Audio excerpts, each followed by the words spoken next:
Hello, everybody, and welcome to the Possibility Podcast.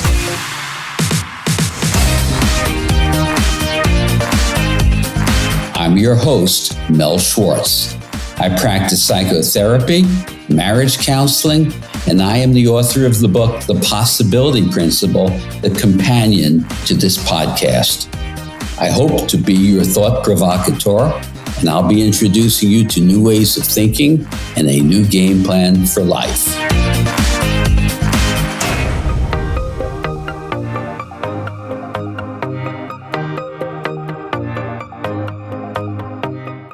Today, we're going to be exploring the concept, the notion, the phenomenon of leadership. What this word really means, what signifies leaders, and how you can learn to develop the attributes for leadership in whichever way it suits you in your life. Now, of course, authentic leaders, genuine or exceptional leaders, are by definition very singular people. They stand out. They possess a very unique array of qualities and skills that differentiate them and allow them to successfully lead other people. I'm talking about leadership in many capacities. Corporations, organizations, associations, leaders of teams, families require leadership, arguably from both parents if it's a two-parent family, or from the one parent. It's an error to assume that the skills and attributes that come with leadership, that we're born with them, or that they're too unattainable for us to achieve them. These skills are uncommon for one reason. Leadership is not taught to us in school. Think of it this way. If mathematics wasn't taught in school, then learning to master math at a certain point in life would be a rare and unique achievement. It would be hard. The same is true of leadership. It would have been very different if these skills of leadership were taught to us in school. We're going to be focusing today on what I call the inner path of leadership. You know, culturally, we tend to focus on the external characteristics of leaders, how they look and present themselves, their cognitive intelligence, their style, how they carry themselves, and their effect. But the path to genuine, sustainable, and authentic leadership is the inner path. This is a pathway that you can learn, and I'll be trying to teach this to you so you can cultivate it. I envision 3 pillars that platform authentic leadership. Notice I said I envision. I'm always reluctant to say there are 3 pillars or there are 7 chakras or 5 rules because we make this all up. There may come a time when I envision 4 pillars or 2 pillars. At this moment, I see 3 pillars that platform authentic leadership. And learning these skills enables genuine leadership in whatever capacity you choose to use it. Let's start off with emotional intelligence, the first pillar. You know, great leaders have something in common. They tend to communicate with incredible clarity and with consummate effectiveness. This principal pillar of leadership is sourced through emotional intelligence, which is the ability to deeply connect with ourselves and with others. In our society, our focus on cognitive intelligence tends to devalue emotional intelligence, and our awareness of emotional intelligence is stunningly incomplete and harmful in so many ways. The thoughts and ideas and information that we need to share with one another in a leadership capacity are usually pursued in a very transactional manner. In other words, we exchange with one another instructions, strategies, and concepts. We believe they've been understood and received as we intended. This, folks, this belief that what we say has been received just as we intended is grossly misinformed. I don't care if we're talking about a friendship, a marriage, or a business. You see, we aren't robots just transacting with one another, trading information, but we are complex human beings with very unique personal narratives, feelings, and personal beliefs. The same words or phrase may mean different things to different people. You can use a phrase that might inspire some people and leave other people feeling ambivalent or worse because of their personal history around that phrase or that word or the way they recall it from childhood. Transactional communication, communication where we leave it at the surface of the words, leads to failed, ineffective communication, and it completely impedes the ability to be an effective leader. Emotional intelligence requires an awareness of the other's feelings and beliefs, and as well a cognizance and awareness of your own stirrings, what's coming up for you and getting in the way. This subterranean realm of our private personal existence has a profound sway over the business of business. In my executive coaching practice, my clients don't typically speak to me about factual or substantive issues that they're having with their peers or their bosses. Instead, they present their troubled feelings and challenges and frustrations and miscommunications to me. But they're not communicating those in the workplace because they're not tended to. Leaders have to seek a correspondence with those around them. You see, emotional connectivity betters the opportunity for what I call coherent communication. This relatedness prospers when the quality of empathy is valued. Empathy, the ability to best appreciate what the other person is feeling, not on the basis of what I assume, but a checking in. That allows truly informed communications to prevail. The concept of radical transparency. This is a term, a fundamental theme created by the hedge fund Bridgewater's founder, Ray Dalio. Ray proposes that all individuals in his corporation should openly, willingly challenge each other's positions for the goal of ultimately reaching the most credible truth about any matter. This goal and this endeavor has obvious merits. It puts everything out in the open, but it's failing. It's lacking terribly in one way. It doesn't take into account that we are not only thinking, but also feeling people. If we pretend that our values, our personal history, emotions, our relationships, and our beliefs don't spill over into the reasoned and rational discourse, again, we are sorely misinformed. Radical transparency must take into account how our subjective beliefs and feelings filter and ultimately inform what we hear and how we respond. So I call this radical emotional transparency. I've added the word emotional. Deeply effective communication requires a shared meaning. Shared meaning, again, is a collaboration. It's a collaborative type dialogue which checks in with each other to assure that what we have just said, what we've shared, has been received in the way we intended. And furthermore, it checks in to see how the other thinks and feels about what we have just shared. Leaders realize that what they intend to communicate may not have been received as planned. This is true in all relationships. If I intend to articulate A and you end up hearing B, that falls on me. It's not the listener's fault. The person sharing the information has to check in and confirm that you're both on the same page. This checking in process is also respectful and sincere. It enables leaders to get closer to their team. Think about an orchestra. For the musicians in an orchestra to be in concert with one another, play on words there, concert in harmony. For the musicians to be in concert with each other, the conductor must make certain they're all playing from the same score. Well, the same holds true for leaders in all fields. The second pillar of leadership is what I call authenticity. I use the term authentic leadership to evoke the qualities of truly exceptional leaders. Should you ever have occasion to meet or witness authentic people, you notice there's an extraordinary quality to them. And let's think of the word extraordinary as extraordinary. These people shine by virtue of their authenticity. It's a very rare quality. For example, the Dalai Lama comes to mind as exuding authenticity. You simply know that you're in the company of an extraordinary person.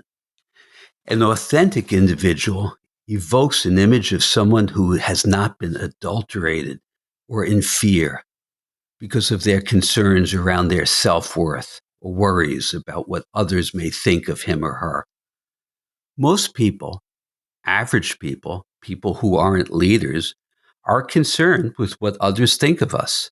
Or more to the point, we may be concerned with what we think other people think of us.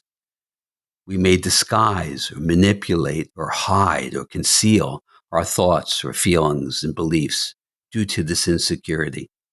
This is the opposite of authentic self-esteem. This is what I call other esteem, which is sadly common, and it's missing, it's absent authentic self-esteem that unique leaders possess.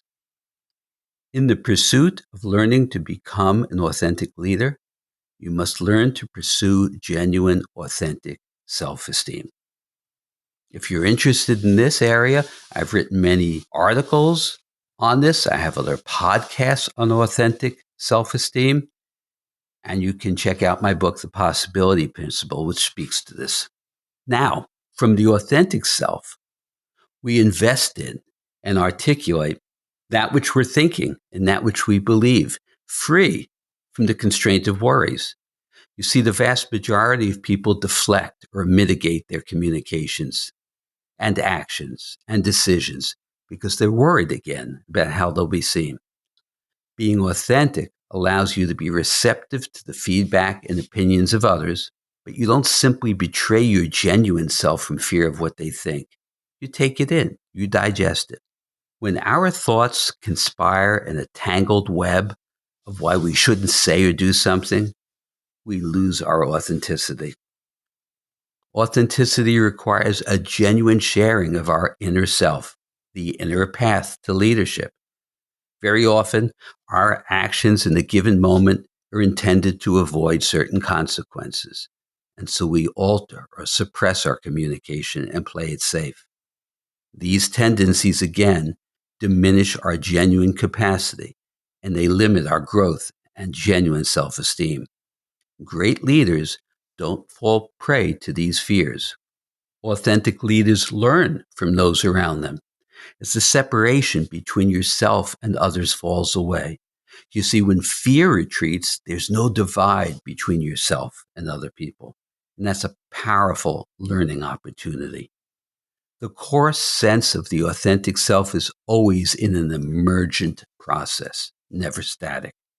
Freed from the fears of worrying about how you're being perceived, you're now free to tune into yourself, those around you, and your ever-changing environment. The third and last pillar of authentic leadership is the ability to embrace uncertainty. This third pillar requires a counterintuitive notion.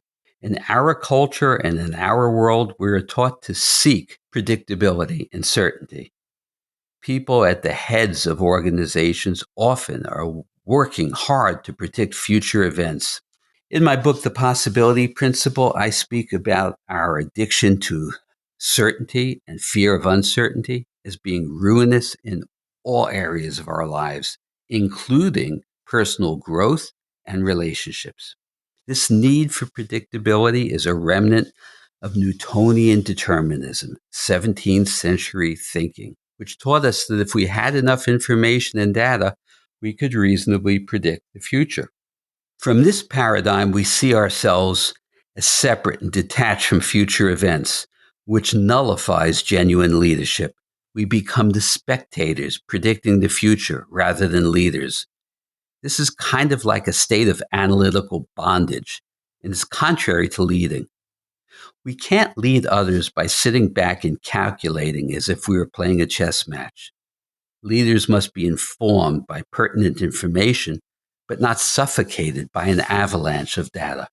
Leadership requires embracing uncertainty to actualize these new possibilities.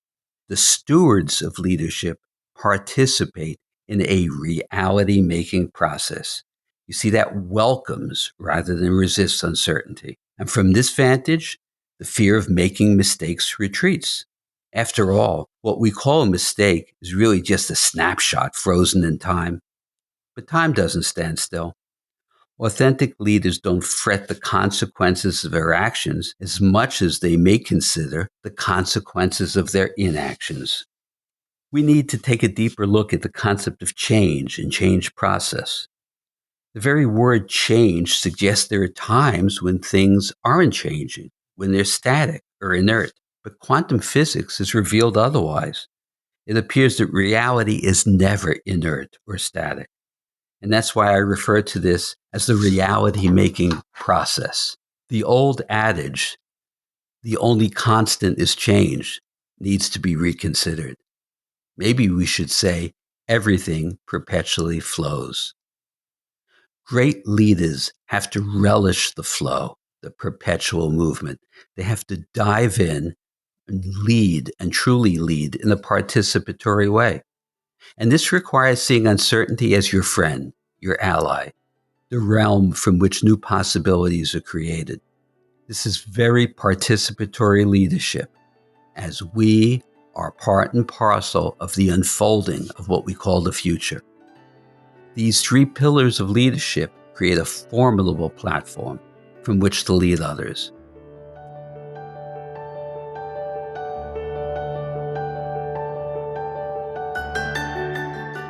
I'm delighted to introduce my next guest on this episode, Cathryn Leff. Cathryn is coming to us from California, and Cathryn is a licensed marriage and family therapist and the president-elect of the California Association of Marriage and Family Therapy. Have I got that all right, Cathryn? Of marriage and family therapists. Therapists. Okay. Thanks for the correction. So thanks for joining us in this episode, Cathryn, and I look forward to hearing your perspectives, questions, and insights.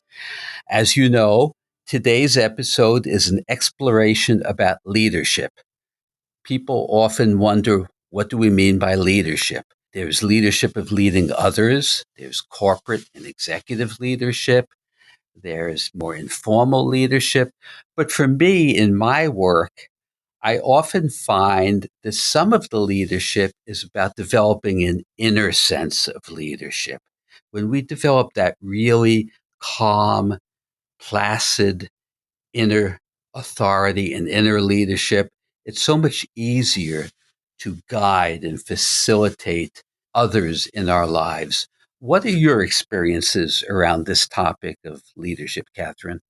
Well, Mel, I've been mulling this over for a couple days, and I often wonder how I got into a leadership position because it was something I never planned on or even necessarily wanted to be. My earliest memories, I've always been being a little girl. I was always really shy, never wanted to speak in front of people. I used to have to be, dragged up into the front of the class and have my teacher help me to give speeches. Those are my earliest memories. And then something happened in high school where we were doing a debate and the class was divided into, or there were two teams in the class. And one was arguing against the use of nuclear power. And the other group was for nuclear power. And in the for nuclear power group was our school valedictorian.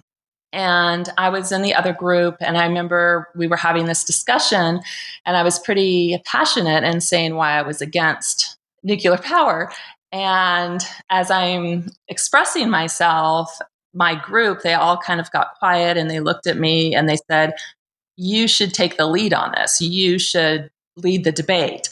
And I was like, "Oh, no, I don't want to do that." But they were insistent. And so I did it. And I actually won the debate against the school valedictorian. Wow. And I was so amazed. She left the class in tears. And I thought, what just happened?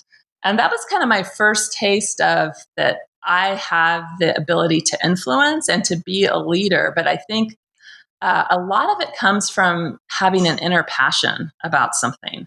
Because if you have a passion about something and you can't hold it in, then you have to speak about it. You have to speak about it. And that often puts you into then a leadership role, which is how I got on the California Association State Board for Marriage and Family Therapists. The same thing happened where this was back in 2013.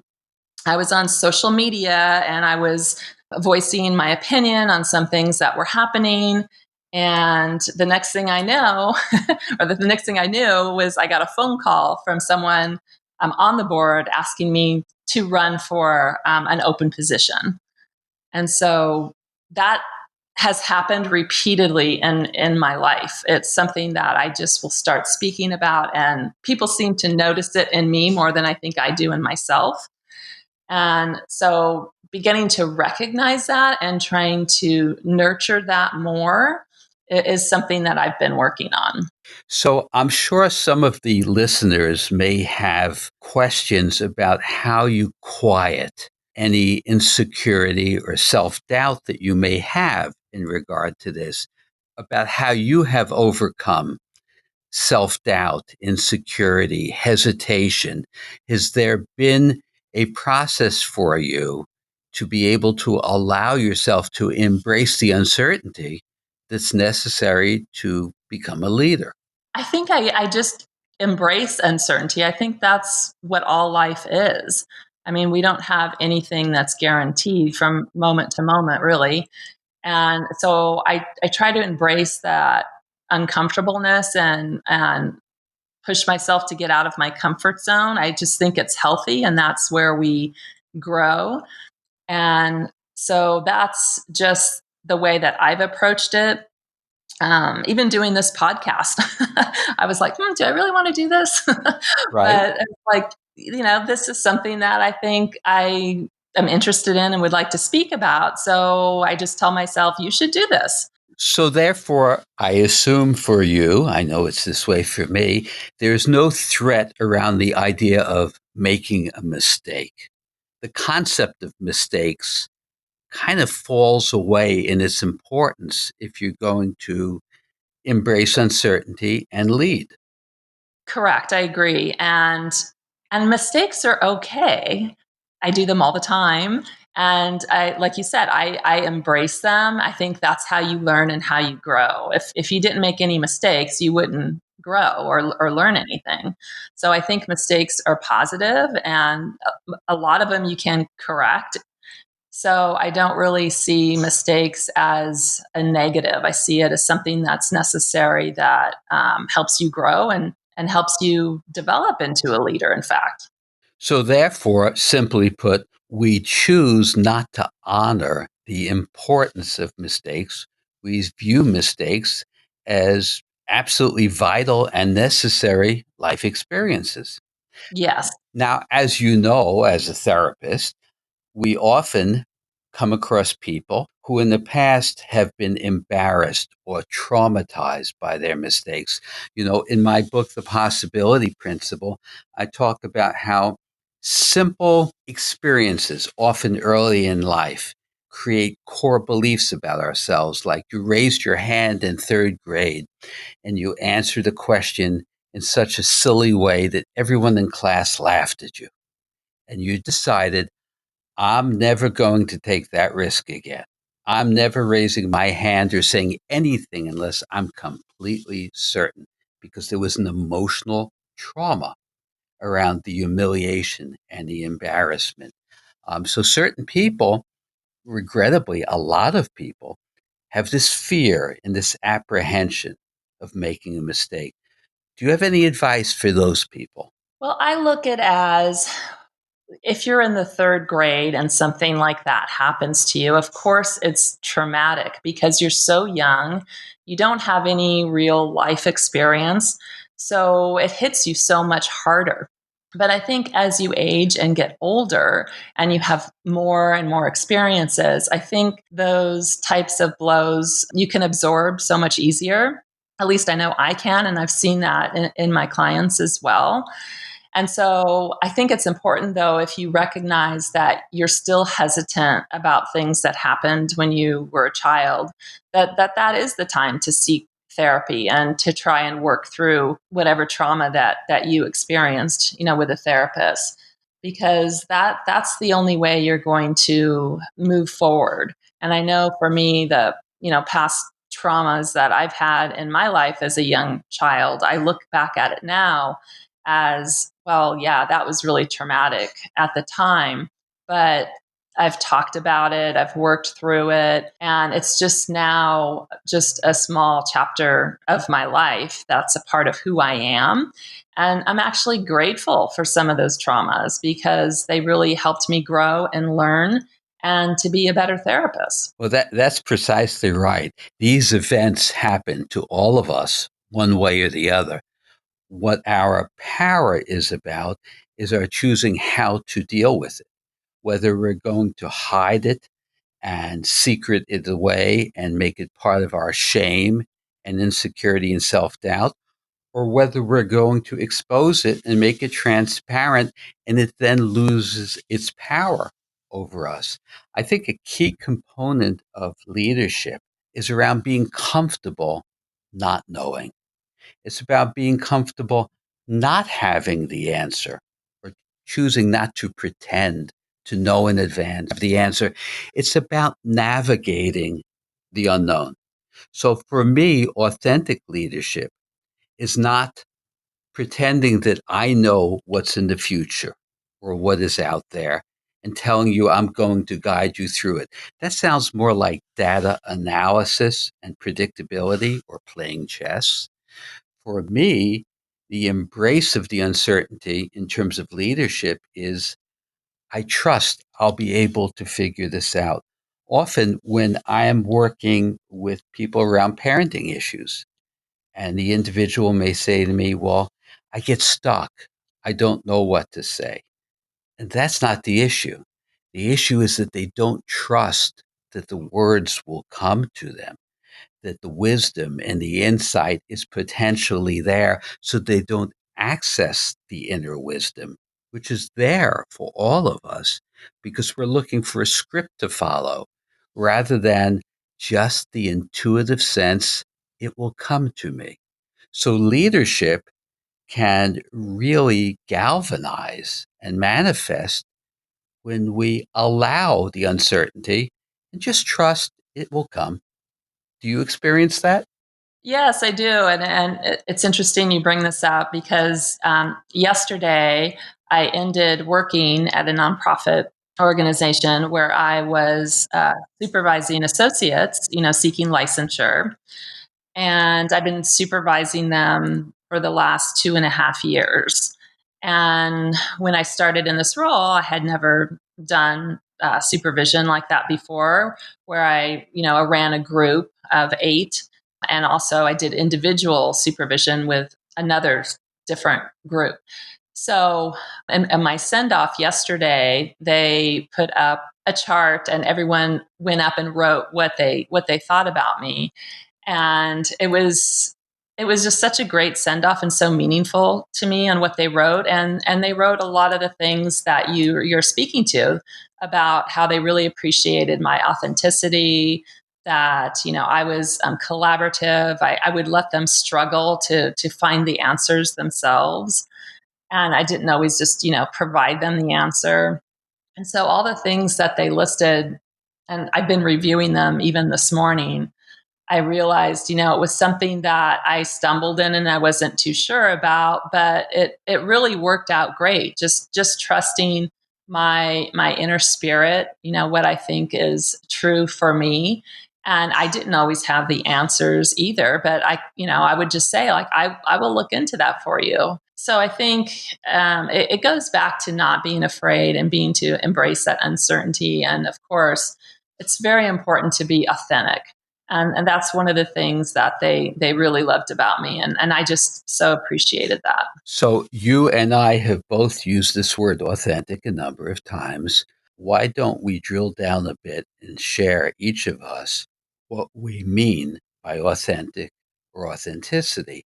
For me, authenticity or to seek to become authentic means that I won't hide anything, that my feelings and my thoughts are transparent. I will share them. And I may be sensitive to what others think about me. I care about what they think, but I won't betray my own genuine self to try to get others to approve of me or like me or think I'm smart, because that's inauthentic. For me, authenticity is I wear no masks. I am comfortable being who I am, and you're free to see me any way you choose. And of course, we live in a culture in which authenticity is probably not valued. It certainly isn't taught. It's genuine self esteem. And we teach what I call other esteem, which is that people are trained to elicit approval or avoid disapproval. That is contrary to authenticity. And that's why people who are authentic stand out, they shine. Do you mean anything different, or would you like to add something to my description of authenticity? No, I think your description is spot on, Mel. I mean, that's what authenticity is, and one of the ways I think I illustrated that when I was running my group is that I would share mistakes that I did in doing therapy, or even because my team would go out in the field and visit homes and work in a wraparound program with foster care kids. So we often talk about safety. So I shared a story how when I was once doing child abuse investigations, I really did everything wrong that you're not supposed to do. Hmm. I ended up getting assaulted actually Oh, my. by somebody in the home. I mean, I sat opposite the door. I mean, I just did everything you weren't supposed to do. The mother was intoxicated. I tried to engage with her. I mean, I just did everything wrong. And so, the whole group was laughing as I'm, telling this story. But I used it to illustrate, how they can protect themselves and be in in the future when they go out in the field and don't do what I did. Right. And so I think they really appreciated that I was able to share things that I did wrong and made mistakes. And one of the things they said to me yesterday, that by me telling those stories, they felt that it really freed them up to share with me and the group their mistakes. Yes. And so our group was often that, where someone would start sharing and saying, "Okay, I really think I screwed up yesterday, and here's why." And we were all very accepting of that individual and just supported them and helped foster that growth and let them know that it's okay.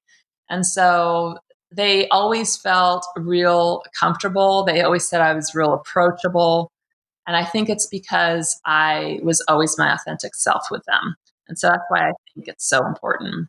Embracing our vulnerable side allows authenticity. As you told that story, I recall a story that I can share. I was rather new in practicing psychotherapy, and one of the first groups that I taught was called Surviving the Divorce: Before, During, and After. And I had recently been going through a rather horrendous divorce. I was working out of a home office, and as I was facilitating my group on surviving the divorce, my ex wife barged into the house, walked into the room, and harangued the group, Oh no. casting horrendous dispersions at me, talking horribly about me. So I called the police and had them get her out of the house. And then calm settled down. And I walked back into the room and I looked at everyone. I said, "Well, I couldn't have arranged that any better. This is an example of how to handle a situation that's out of control going through the divorce process." Now, I chose not to be embarrassed. I chose not to worry about what will they think of me. The same motif that you're talking about, which is step into it. To really lead, we have to step in. and not defend and not act with fear and trepidation. We have to allow ourselves to be our genuine self. And that to me is the principal pillar or a core foundation of leadership. And no doubt that's what you're employing in your role. Yes, exactly. And I think in your situation too, you set a very fine example for them that, these kind of things happen, especially in a contentious divorce. And like you said, you step into it, you handle it, and you did, and you role modeled that for them perfectly. And you weren't embarrassed. And this is life. These things happen, and we need to embrace those things and not run away or shy away from it or feel bad about it. The other quality that I just wanted to introduce, which we're touching on, but just to give it a word or a term, is that I think that genuine leadership requires a participatory element. In other words, it's not directional. It's not the proverbial school teacher standing up in front of the class and directing what to do. It's not the military person leading the troops into warfare. It's not even the typical CEO telling the executives underneath them what they have to do. Genuine, authentic leadership requires a participatory spirit and emotional intelligence, whereby we are attuning to the people around us. We're checking in. We're not just operating in a transactional way, delivering cognitive pieces of material, but we're tuning into those around us, making sure that our words have the same meaning for each of us and for all of us, and tending to the feelings as well as the thoughts. Though emotional intelligence, in my opinion, is absolutely necessary for effective leadership. Yes, I would agree. And I really like the term that you just used, participatory spirit. I think that's what I did in my group supervisions. And one of the things they wrote on my chart in describing me is they wrote the word hierarchy and then they crossed it out. And I said, what does that mean? And they go, you did not take a step up above us. I mean, you were not firm in that boundary. I mean, you were real collaborative. You allowed us to all be like on the same page, but you would lead and step in when necessary, but we never felt that you were above us. And so I think that's what we had in that group was that participatory spirit. That's great. You're introducing no hierarchy, but collaborative or an equivalence, but nevertheless a leader. A picture just came to mind if you look overhead and watch a flock of birds flying in alignment. There may be a leader, but the leader doesn't stand out from the group. The leader is simply it's participating with the group and in a much more subtle way is leading. Well, thank you so much for this conversation, Cathryn. And by the way, if anyone's listening, would you like to share how people who are interested in your work can get in touch with you? Oh, yes, they can go to my website, which is www.cathrynleff.com. And where is your practice, Cathryn? It's in Temecula, California. I also do online therapy as well in the state of California. That's great. Well, thank you so much for participating in today's show. Thank you for having me, Mel. I really appreciate it. It's been great.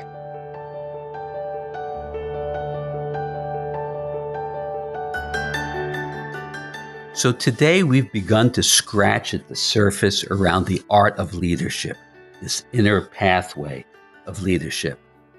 And doing this helps you in all walks of your life. It provides a safe, calm inner authority where you can summon your intuitive, deeper wisdom. I was not born with the capabilities and skills of leadership, but one day I found myself in front of a large crowd of people, moved on and spurred on by my passion. I was in college during the Vietnam War. And I surprisingly to myself found myself leading a protest. And during those moments, some of the qualities of leadership became evident to me. Over the years, I learned to craft them personally. And in my therapy practice, I'm devoted to helping people develop an intuitive ability to find that inner voice of wisdom, that inner voice of personal authority, of feeling safe within yourself and emotionally communicative with others. And so I encourage you to pursue the path of finding your inner leadership and doing whatever you choose with it as it may benefit you and others in your life.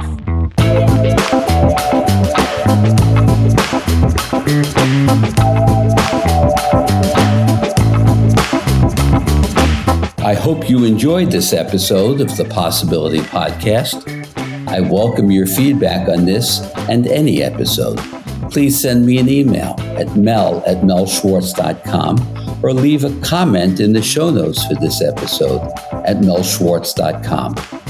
If you like what you're hearing, please take a moment to rate and review the show at Apple Podcasts, Spotify, or wherever you get your podcasts. Your reviews really help boost the visibility for the show, and it's a great way for you to show your support. Finally, please make sure to subscribe to the Possibility Podcast wherever you listen to podcasts, and that way you'll never miss an episode. Thanks again, and please remember to always welcome uncertainty into your life and embrace new possibilities.